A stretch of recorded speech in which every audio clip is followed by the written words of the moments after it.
and reflecting back on the fact that your accomplishments in this business are tremendous. And when people see Yankee Stadium, for example, like behind us, they think of you.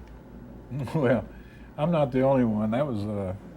That's been a place where a lot of people have played. And I mean, I was watching your show like yesterday, I think it came on, maybe the day before, and you had Yogi on, and he was talking about one of the all-time greats, Joe DiMaggio, and you asked him who was the best player, and he said Joe DiMaggio, and it kind of hurt me. I mean, Yogi, I mean, first of all, we had two catchers in the bullpen. It was better than Yogi. Oh, no question. And if he hadn't said all those stupid things and everything, he would, you know, he drew people in because of the things he said, you know. And his name, it was a very Ralph unusual Houk name. and Charlie Silvera, I figured if they could have played on our team. I mean, just as easy as Yogi. So you're saying that Ralph Houk and Charlie Silvera were far superior players than Yogi? Not far superior, but they were better good. players. Yeah, maybe a little better. Good. I'm looking forward to having Hey, Yogi back. I'm just kidding.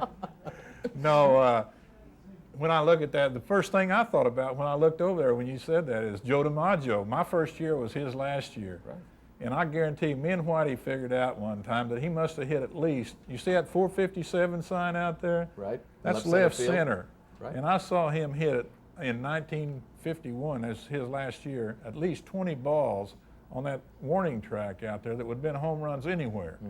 And I can still remember him running down and kicking second base, man. And he, like when I hurt my knee in the World Series that year, it was a pop fly to right center. Willie Mays hit it, and Casey had called me in before the game and said, take everything you get to right center. The big Dago's not getting around too good.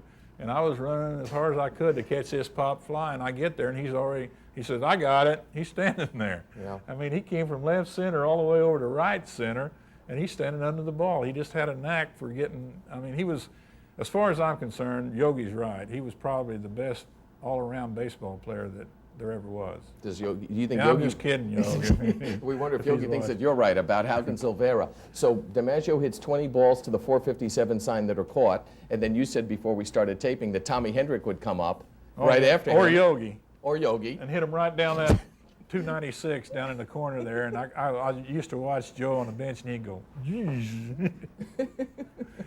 It was funny.